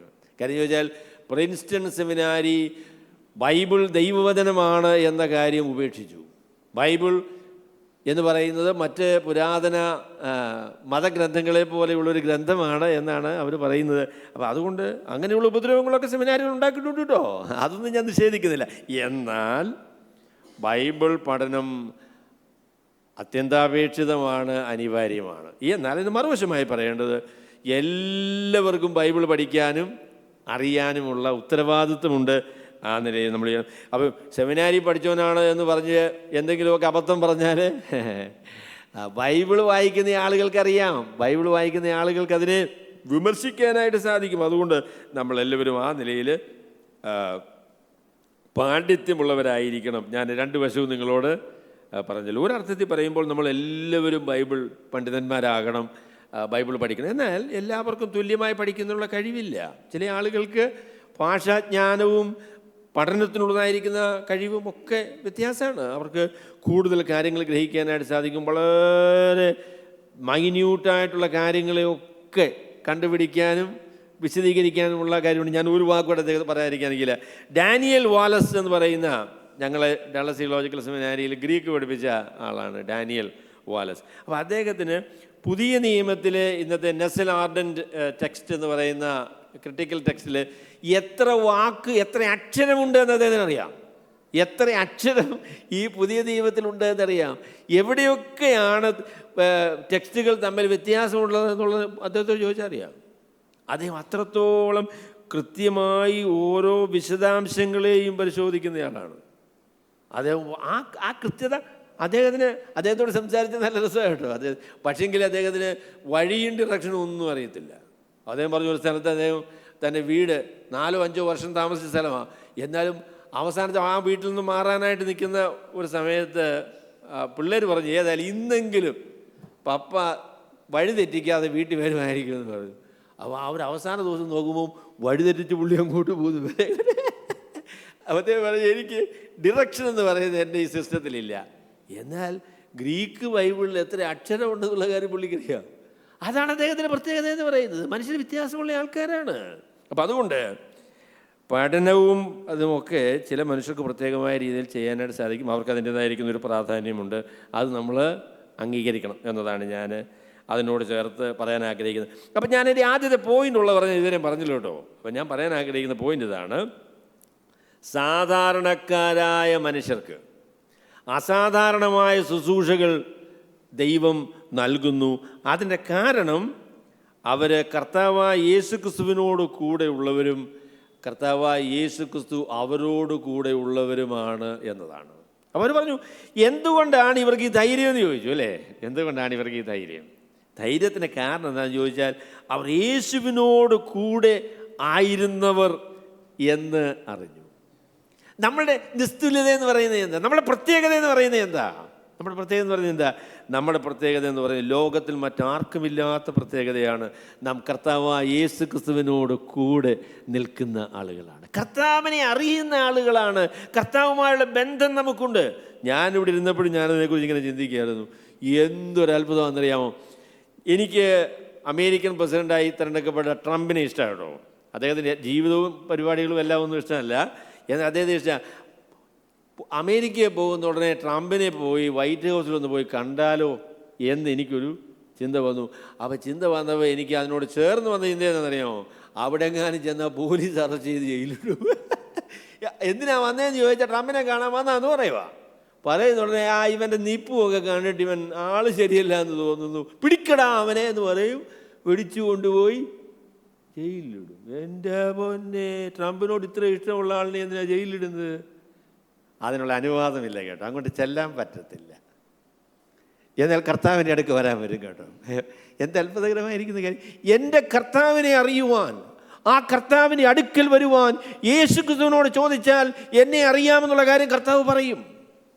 യേശുക്രിസ്തുവിനോട് കൂടെയായിരുന്നു എന്നതാണ് ആ സാധു മനുഷ്യർക്കുണ്ടായിരുന്ന പ്രത്യേകത. അതാണ് അവർക്കുണ്ടായിരുന്ന പ്രത്യേകതയാണ്. ദേ വർ വിത്ത് ജീസസ്. ഞാനത് നിങ്ങളോട് ചോദിക്കുകയാണ്, നിങ്ങൾ മറ്റു മനുഷ്യരുമായി ഇടപെടുമ്പോൾ അവർ നിങ്ങളെ കൂടെ എന്താ നിങ്ങൾക്കൊരു വ്യത്യാസം? അവരുടെ വ്യത്യാസത്തിൻ്റെ കാരണമായിട്ട് നിങ്ങൾ പറയുന്നത് എന്താ? ഞങ്ങൾ കർത്താവിനോട് കൂടെ ഉള്ള ആളുകളാണ്. അവർ സ്പെഷ്യാലിറ്റി, നമ്മളുടെ വ്യത്യാസം എന്നത് നാം കർത്താവിനെ സ്നേഹിക്കുന്നവരാണ്, കർത്താവിനെ അറിയുന്നവരാണ്, കർത്താവിനോട് കൂടെ നിൽക്കുന്നവരാണ്, കർത്താവ് നമ്മുടെ ജീവിതങ്ങളെ രൂപാന്തരപ്പെടുത്തുന്ന ആ അനുഭവമുള്ള ആളുകളാണ് എന്നതാണ് നമ്മുടെ പ്രത്യേകത. ദാറ്റ്സ് അവർ സ്പെഷ്യാലിറ്റി. We know Jesus. എനിക്കെൻ്റെ കർത്താവിനെ അറിയാം, എൻ്റെ കർത്താവിന് എന്നെ അറിയാം, എൻ്റെ കർത്താവുമായുള്ള അഭേദ്യമായിരിക്കുന്ന ബന്ധം എനിക്കുണ്ട്. പിന്നെ ഒരു കാര്യം കൂടെ പറഞ്ഞു കേട്ടോ. എന്താണെന്ന് ചോദിച്ചാൽ, സൗഖ്യം പ്രാപിച്ച മനുഷ്യൻ അവരോട് കൂടെ നിൽക്കുന്നത് കൊണ്ട് അവർക്ക് എതിർ പറവാൻ വകയില്ലായിരുന്നു. കർത്താവ് യേശുക്രിസ്തുവിനോട് കൂടെ ഇവർ നിൽക്കുന്നു എന്ന് മാത്രമല്ല കേട്ടോ, കർത്താവ് അവരുടെ കൂടെയും നിന്നു. അതാണ് അവരുടെ പ്രത്യേകത എന്ന് പറയുന്നത്. കർത്താവ് യേശുക്രിസ്തുവിൻ്റെ ശക്തിയാൽ, യേശുക്രിസ്തുവിൻ്റെ നാമത്തിൽ ആ മനുഷ്യനോട് 40 വർഷം എഴുന്നേറ്റ് നടക്കുവാൻ കഴിയാതിരുന്ന മനുഷ്യനോട് എഴുന്നേറ്റ് നടക്കുക എന്ന് പറയുവാനുള്ള അധികാരം അവർക്ക് ലഭിച്ചു. അതിന് കാരണം എന്താണെന്ന് ചോദിച്ചാൽ, കർത്താവായ യേശുക്രിസ്തു അവരോട് കൂടെ ഉണ്ട്. അവർക്ക് നിഷേധിക്കാനാവാത്ത വിധം ദൈവത്തിൻ്റെ സാന്നിധ്യം, യേശുക്രിസ്തുവിൻ്റെ സാന്നിധ്യം അനുഭവിക്കുവാൻ അപ്പസ്തലന്മാർക്ക് സാധിച്ചു. നിങ്ങളെ കാണുന്നവരെ നിങ്ങളോട് കർത്താവുണ്ടെന്ന് പറയുമോ? എന്നെ കാണുന്ന ആളുകൾ, എടാ കർത്താവുള്ള മനുഷ്യനാകട്ടോ. ദൈവ മനുഷ്യരെക്കുറിച്ചൊക്കെ അങ്ങനെ പറഞ്ഞിട്ടുണ്ട് കേട്ടോ. ദൈവ മനുഷ്യർ കർത്താവിനോട് കൂടെ നടക്കുന്ന ആളുകളാണ്, കർത്താവിനെ സ്നേഹിക്കുന്നവരാണ് എന്ന ബോധ്യം അവരുമായി ഇടപെടുന്ന ആളുകൾക്കൊക്കെ വന്നിട്ടുണ്ട്. ഞാൻ ഇതിനു മുൻപും പറഞ്ഞിട്ടുണ്ട്, ഭക്ത് സിംഗ് എന്ന് പറഞ്ഞ ഒരാളുണ്ടായിരുന്നു കേട്ടോ. അതേ മരിച്ചുപോയി. എൻ്റെ പൊന്നെ, ആ മനുഷ്യൻ്റെ അടുക്ക ചെന്നാൽ നമുക്കൊരു പ്രത്യേക ബഹുമാനം തോന്നും. അതിൻ്റെ കാര്യം എന്താണെന്ന് ചോദിച്ചാൽ, അദ്ദേഹം കർത്താവിനെ സ്നേഹിക്കുന്ന, കർത്താവിനോട് അടുത്തിരിക്കുന്ന, പ്രാർത്ഥിക്കുന്ന, വിശ്വാസമുള്ള, ദൈവത്തെ അനുസരിക്കുന്ന ഒരു ദൈവ മനുഷ്യനായിരുന്നു എന്നതാണ് അതിൻ്റെ കാരണം. എനിക്കും അങ്ങനെ ആഗ്രഹമുണ്ട്, ഭക്തസിംഗിനെ പോലെ കൊള്ളാമെന്ന്. എളുപ്പമല്ല, എനിക്കറിയാം അത്. അയ്യോ, കർത്താവിനോട് കൂടെ നിൽക്കുന്ന, കർത്താവിനെ സ്നേഹിക്കുന്ന, കർത്താവിനെ അറിയുന്ന, കർത്താവിൻ്റെ വചനം അറിയുന്ന, കർത്താവിനെ അനുസരിക്കുന്ന, കർത്താവിൻ്റെ കൃപ അനുഭവിക്കുന്ന, കർത്താവിൻ്റെ ശക്തി അനുഭവിക്കുന്ന ദൈവ മനുഷ്യരായി ജീവിക്കുവാൻ നമുക്ക് സാധിച്ചെങ്കിൽ എത്ര നന്നായിരുന്നു. ഈ മനുഷ്യർ സാധാരണക്കാരാണെങ്കിലും ഇവർ അസാധാരണമായി പെരുമാറുവാനുള്ള കാരണമെന്ത്? ഇവർ സാധാരണ മനുഷ്യരാണ്, പക്ഷേ ഇവർ അസാധാരണമായി പെരുമാറുവാനുള്ള കാരണമെന്ത്? പറയും, because they were with Jesus. They knew. അവർ കർത്താവിനോട് കൂടെയായിരുന്നു എന്ന് അവരറിഞ്ഞു. അതിനോട് ചേർത്ത് ഒരു കാര്യം ഞാൻ പറയാം കേട്ടോ. പത്രോസിനും യോഹന്നാനും ഒന്നും വലിയ വിദ്യാഭ്യാസം ഇല്ലായിരുന്നു, അവർക്ക് അറിവില്ലായിരുന്നു എന്നൊന്നും നിങ്ങൾ പറയരുത് കേട്ടോ. 3.5 വർഷം കർത്താവായ യേശുക്രിസ്തുവിനോട് കൂടെ നടന്ന ഏത് യൂണിവേഴ്സിറ്റിയിലാണ് നിങ്ങൾ പഠിച്ചത്? At the feet of Jesus. യേശുക്രിസ്തുവിൻ്റെ പാദപീഠത്തിൽ. കേംബ്രിഡ്ജിൽ പഠിച്ചാൽ അത്രയും അറിവ് കിട്ടുമോ? പോയി പണി നോക്കാൻ പറയാം അല്ലേ? ഹാർവർഡ്. ആരായിരുന്നു നിങ്ങളുടെ ഗുരു? Who was your professor? Jesus Christ. യേശുക്രിസ്തുവിൻ്റെ പാദപീഠത്തിലിരുന്ന് ഞങ്ങൾ പഠിച്ച ആൾക്കാരാണ്. പുതിയ നിയമത്തിൻ്റെ പ്രത്യേകത എന്ന് പറയുന്നതാ കേട്ടോ. പുതിയ നിയമം എല്ലാവരും യേശുക്രിസ്തുവിൻ്റെ പാദപീഠത്തിലിരുന്ന് യേശുവിൻ്റെ വചനം കേട്ട് ആ വചനം മറ്റുള്ളവരോട് പറഞ്ഞ ആളുകളാണ് ശിഷ്യന്മാർ, അപ്പസ്തലന്മാർ. അതാണ് അവരുടെ പ്രത്യേകത. We know the words of Jesus from them. അവരുടെ വാക്കുകളിൽ നിന്ന്. എസ് ലൂയിസ് ജോൺസൺ പറഞ്ഞ പ്രസ്താവന ഞാൻ ആവർത്തിക്കുകയാണ്. എസ് ലൂയിസ് ജോൺസൺ പറഞ്ഞു, യോഹന്നാൻ്റെ സുവിശേഷം വായിക്കുമ്പോൾ കർത്താവിൻ്റെ സംഭാഷണത്തെ യോഹന്നാൻ വിശദീകരിക്കുമ്പോൾ എവിടെയാണ് കർത്താവിൻ്റെ സംഭാഷണം അവസാനിക്കുന്നത്, എവിടെയാണ് യോഹന്നാൻ തൻ്റെ സംഭാഷണം ആരംഭിക്കുന്നത് തിരിച്ചറിയാൻ പ്രയാസമാണ്. എവിടെയാണ് കർത്താവായ യേശു ക്രിസ്തുവിൻ്റെ വാക്കുകൾ അവസാനിക്കുന്നത്? യോഹന്നാന്റെ സുവിശേഷം 3-ാമത്തെ അധ്യായം നിങ്ങൾ വായിച്ചു വരുമ്പോൾ മോശ മരുഭൂമിയിൽ സർപ്പത്തെ ഉയർത്തതുപോലെ മനുഷ്യപുത്രനെ ഉയർത്തേണ്ടതാകുന്നു, അവനിൽ വിശ്വസിക്കുന്ന ഏവനും നിത്യജീവൻ പ്രാപിക്കേണ്ടത് തന്നെ എന്ന് പറഞ്ഞ പിന്നെയാണ് തൻ്റെ ഏകജാതനായ പുത്രനിൽ വിശ്വസിക്കുന്ന ഏവൻ നശിച്ചു പോകാൻ നിത്യജീവൻ പ്രാപിക്കേണ്ടത് ദൈവം അവന് നൽകുവാൻ തക്കവണ്ണം ലോകത്തെ സ്നേഹിച്ചു. അത് കർത്താവായ യേശു ക്രിസ്തു പറഞ്ഞ പ്രസ്താവനയാണോ അതോ യോഹന്നാൻ പറയുന്ന പ്രസ്താവനയാണോ?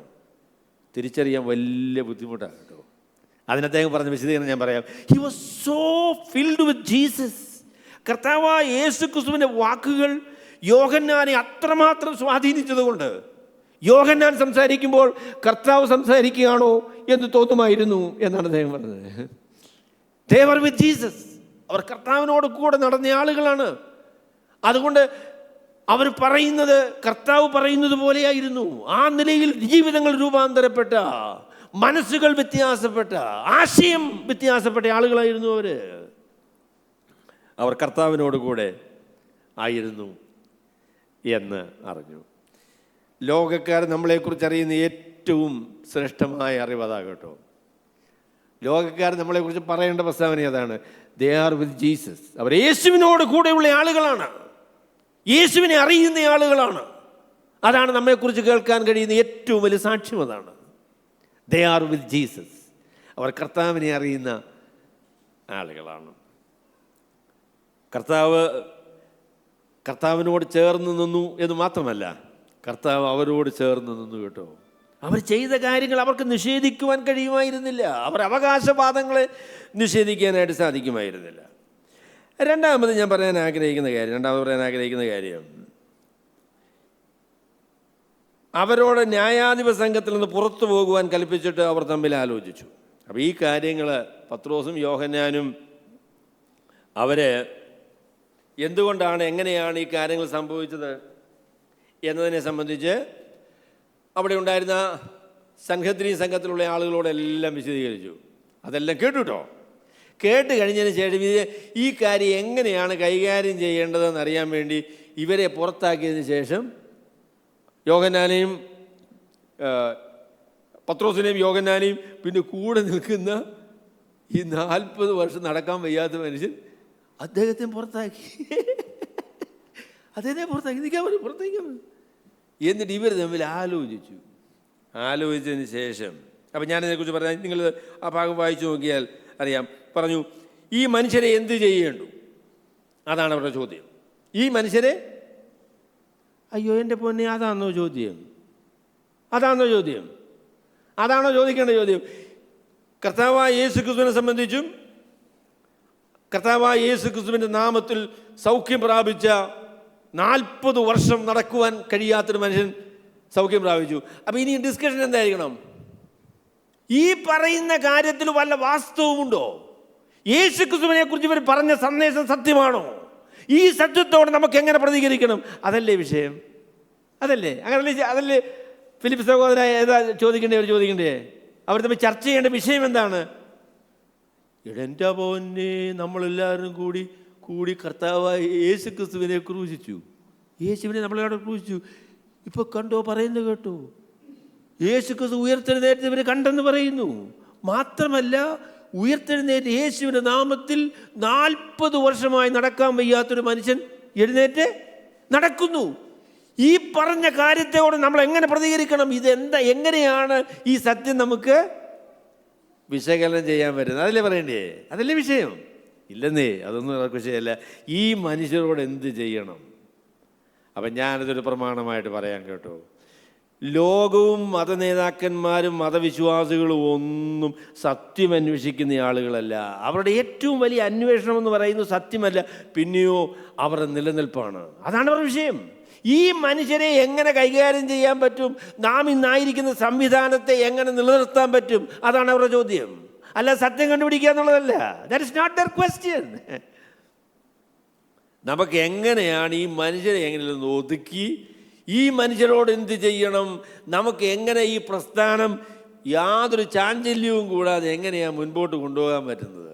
സത്യവും നീതിയും ഒക്കെ അവിടെ കിടക്കട്ടെ, യേശുക്രിസ്തു ആരുമായിക്കൊള്ളട്ടെ, അതൊന്നും ഞങ്ങൾക്ക് പ്രശ്നമല്ല.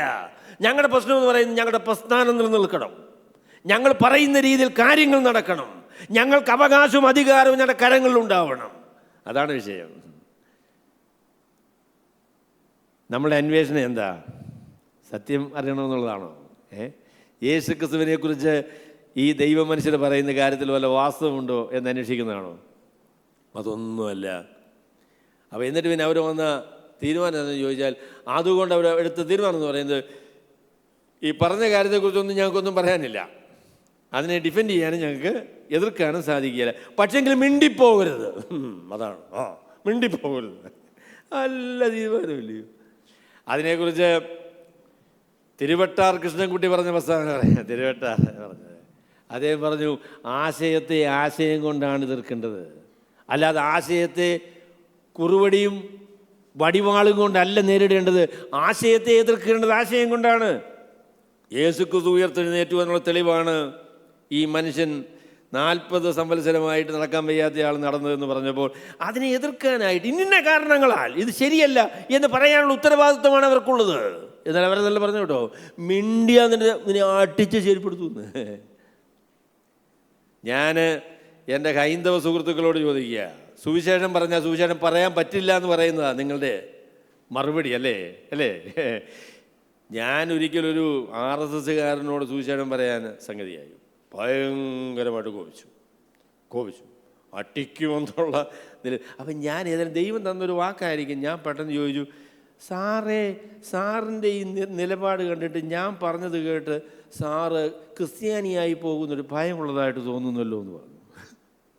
അതായത് ഞാൻ പറഞ്ഞു, എൻ്റെ വാദഗതികൾക്ക് മറുപടി പറയാൻ വയ്യാതെ സാർ എൻ്റെ വിശ്വാസം സ്വീകരിക്കേണ്ടി വരുമെന്നുള്ളൊരു സ്ഥിതിയിലായി എന്നെനിക്ക് തോന്നുന്നു.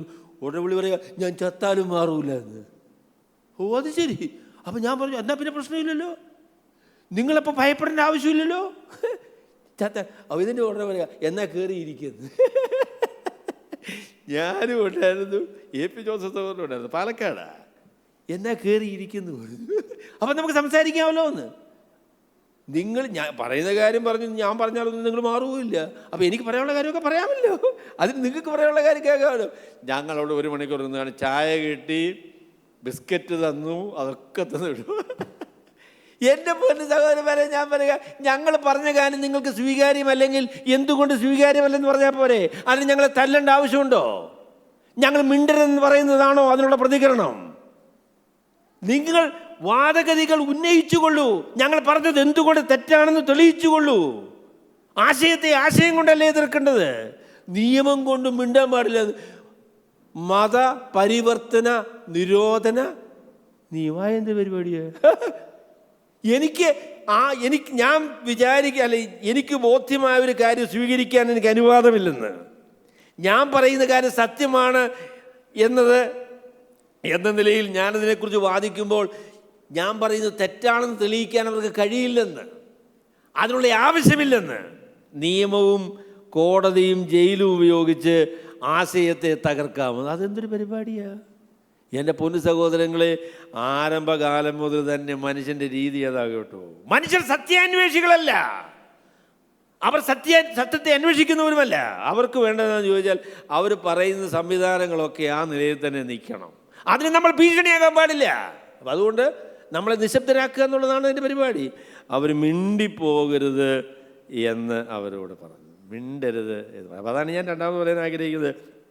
മനുഷ്യരെ എല്ലാവരെക്കുറിച്ചും അല്ല ഞാൻ പറഞ്ഞതെങ്കിലും പൊതുവേ മനുഷ്യരെക്കുറിച്ച് പറയുമ്പോൾ അവർ സുവിശേഷം സ്വീകരിക്കാത്തതിൻ്റെ കാരണം സുവിശേഷം സ്വീകാര്യം അല്ല എന്നുള്ളത് കൊണ്ടല്ല. അവരുടെ സാഹചര്യങ്ങൾ, അവരുടെ ബന്ധുക്കൾ, അവരുടെ പ്രിയപ്പെട്ടവർ, ഇവരോടൊക്കെ ചേർന്ന് പോകാനായിട്ട് സുവിശേഷം തടസ്സമാണ്. ഞങ്ങൾ വിശ്വസിക്കുന്ന സംവിധാനത്തെ ആ നിലയിൽ നിലനിർത്തുവാനായിട്ട് സുവിശേഷം ഞങ്ങൾക്ക് തടസ്സമാണ്, അതുകൊണ്ട് ഞങ്ങൾക്ക് സ്വീകരിക്കാൻ പറ്റുകയില്ല.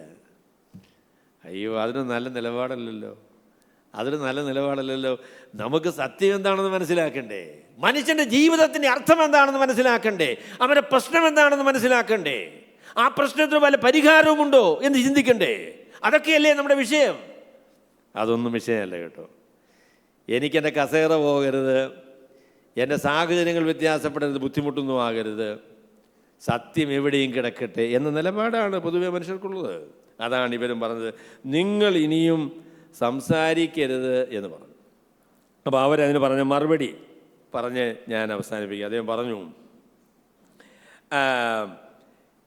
എന്നിട്ട് പറഞ്ഞു, അതിന് പത്രോസും യോഹന്നാനും പിന്നെ അവരെ വിളിച്ചിട്ട് യേശുവിൻ്റെ നാമത്തിൽ അശേഷം സംസാരിക്കരുത്, ഉപദേശിക്കുകയും അരുത് എന്ന് പറഞ്ഞു.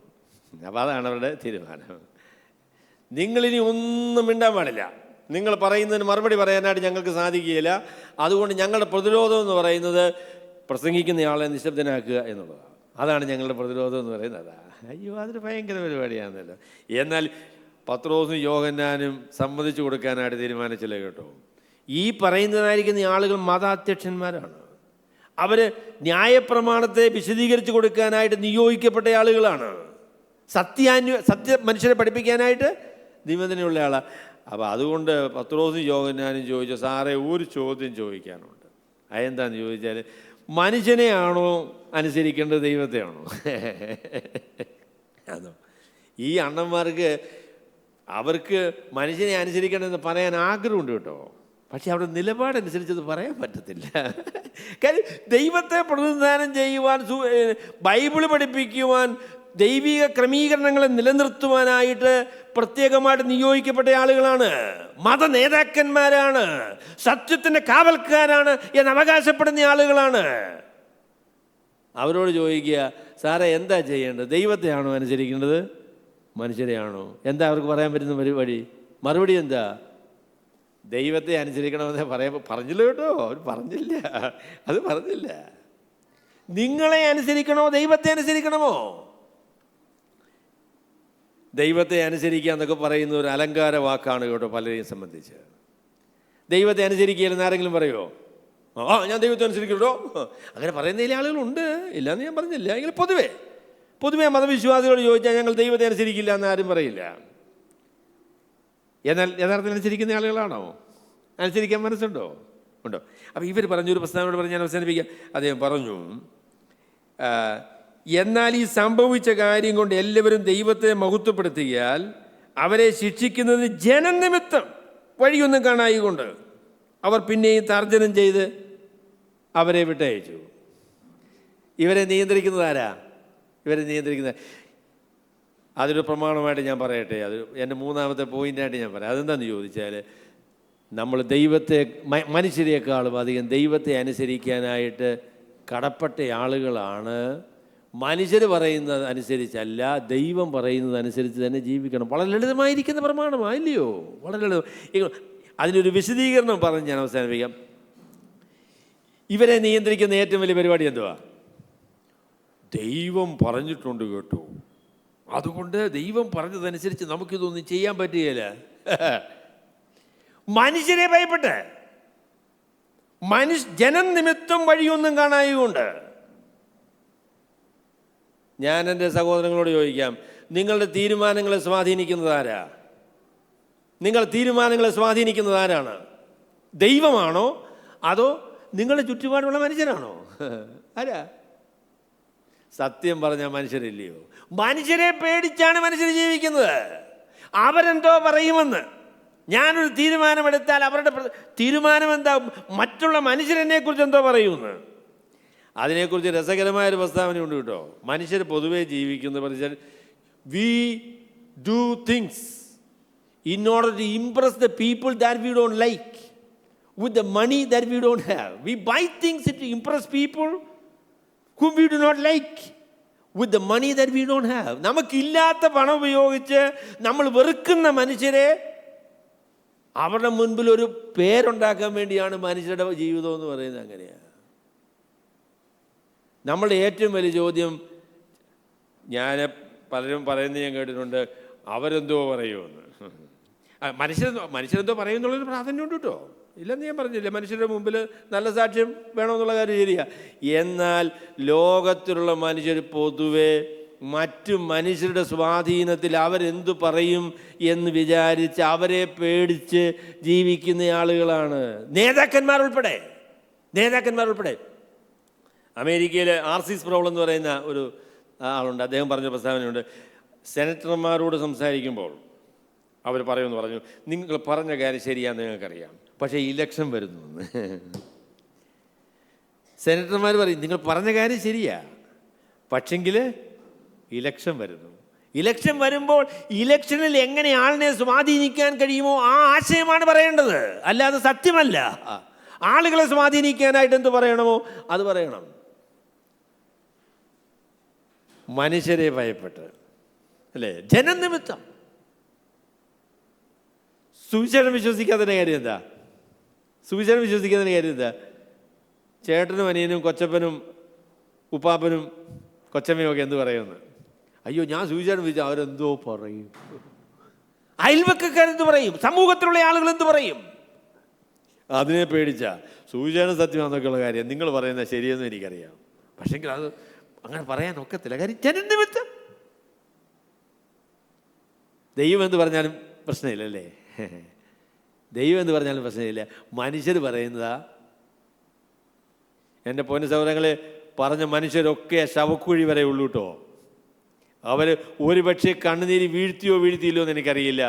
അവർ നമ്മളോട് വിട പറഞ്ഞ് എന്നേക്കുമായിട്ട് നമ്മളുമായിട്ട് വേർപെടും കേട്ടോ. ദൈവത്തോടാകുന്നു നമുക്ക് കാര്യമുള്ളത്. ദൈവത്തെ അവഗണിച്ച്, ദൈവത്തിൻ്റെ പ്രസ്താവനകളെ, ദൈവിക സത്യങ്ങളെ തിരസ്കരിച്ച് നമുക്ക് രക്ഷപ്പെട്ടു പോകാനായിട്ട് സാധിക്കില്ല. അവസാനം ആരോടാ കണക്ക് കൊടുക്കേണ്ടേ? കൊച്ചപ്പൻ എന്ത് പറഞ്ഞു എന്നല്ലേ? അതൊന്നും നിത്യത കാഴ്ചപ്പാടിൽ പ്രാധാന്യമുള്ള കാര്യമൊന്നുമല്ലതേ. ദൈവത്തിന് മുൻപാകെ നിൽക്കുന്ന കൊച്ചപ്പൻ എൻ്റെ അടുത്ത് വരുമോ? ഈ കൊച്ചപ്പൻ പറഞ്ഞതാണ്. അതൊന്നും പ്രശ്നമല്ല. കൊച്ചപ്പനും കൊച്ചമ്മയും ഒന്നും പ്രശ്നമല്ല.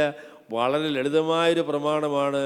ദൈവം പറയുന്നത് കേൾക്കാനായിട്ട് ഞങ്ങൾ തീരുമാനിച്ചിരിക്കുന്നു, നിങ്ങൾ എന്തു പറയുന്നു എന്നുള്ളതിനല്ല പ്രാധാന്യം. അതാണ് ദൈവമക്കളുടെ നിലപാടെന്ന് പറയുന്നതാണ്. ദൈവം എന്തു പറയുന്നു, ദൈവത്തിൻ്റെ വചനത്തിൽ എന്ത് പറഞ്ഞിരിക്കുന്നു, ദൈവത്തിൻ്റെ ഇഷ്ടം എന്താണ്, അതാണ് ഞങ്ങളുടെ മുൻപിൽ ഏറ്റവും പ്രാധാന്യമുള്ളത്. നിങ്ങൾ എന്തു പറയുന്നു എന്നുള്ളത് അതല്ല ഞങ്ങളുടെ ശ്രദ്ധ. അതാണോ നമ്മുടെ നിലപാട്? അതാണോ? സ്വർഗത്തിൽ ദൈവം തൻ്റെ ഇഷ്ടം തൻ്റെ വചനത്തിലൂടെ വെളിപ്പെടുത്തിയത് എന്ത് വില കൊടുത്തും ഞാൻ അനുസരിക്കും. എൻ്റെ ഏറ്റവും വലിയ ചോദ്യം, എൻ്റെ ദൈവത്തിന് ഇത് പ്രസാദകരമായോ എന്ന ചോദ്യമാണ്. ദൈവത്തിന് ഇഷ്ടപ്പെട്ടതോ എന്നതാണ് എൻ്റെ ഏറ്റവും പ്രധാനപ്പെട്ട ചോദ്യം. മനുഷ്യരെന്ത് പറയുന്നു എന്നുള്ളത് എനിക്ക് പ്രശ്നമല്ല. അതാണ് ഒരു ദൈവഭക്തൻ്റെ നിലപാടതാണ്. ദൈവത്തിൻ്റെ ഇഷ്ടം, ദൈവം പറയുന്നത്, ദൈവത്തിൻ്റെ പരിപാടി, അതാണ് എനിക്ക് പ്രാധാന്യമുള്ളത്, മനുഷ്യരൊന്നുമല്ല എന്ന്. ഞങ്ങൾക്കോ ഞങ്ങൾ കണ്ടും കേട്ടുമിരിക്കുന്നത് പ്രസ്താവിക്കാതിരിക്കാൻ കഴിയുന്നതല്ല എന്ന് ഉത്തരം പറഞ്ഞു. എൻ്റെ പല സഹോദരങ്ങളെ, നമ്മൾ സാധാരണക്കാരായ മനുഷ്യരാണ് കേട്ടോ. എന്നാൽ അസാധാരണമായ അനുഗ്രഹങ്ങൾ ദൈവം നമ്മളുടെ മേൽ ചൊരിഞ്ഞ് ദൈവം നമ്മളെ അനുഗ്രഹിച്ചിരിക്കുകയാണ്. നമ്മുടെ ജീവിതത്തിൻ്റെ ഏറ്റവും വലിയ ലക്ഷ്യമെന്ന് പറയുന്നത് നമ്മുടെ സാഹചര്യങ്ങളുടെയും സന്ദർഭങ്ങളുടെയും സംരക്ഷണമല്ല, ദൈവത്തിൻ്റെ സത്യത്തെ പിന്തുടരുക, അന്വേഷിക്കുക എന്ന് തന്നെയാണ്. നമ്മളുടെ ജീവിതത്തിലെ ഏറ്റവും വലിയ ചോദ്യം മനുഷ്യരെന്ത് പറയുന്നു എന്നുള്ളതല്ല, ദൈവത്തിൻ്റെ വചനവും ദൈവവും എന്തു പറയുന്നു എന്നുള്ളത് തന്നെയാണ്. ആ നിലയിൽ അപ്പസ്തലന്മാരുടെ പാത പിന്തുടർന്ന് അവരുടെ നിലപാട് തന്നെ സ്വീകരിച്ച് നമുക്ക് മുൻപോട്ട് പോകാം. സർവശക്തനായ ദൈവം അതിനായിട്ട് നമ്മളെ അനുഗ്രഹിക്കുമാറാകട്ടെ.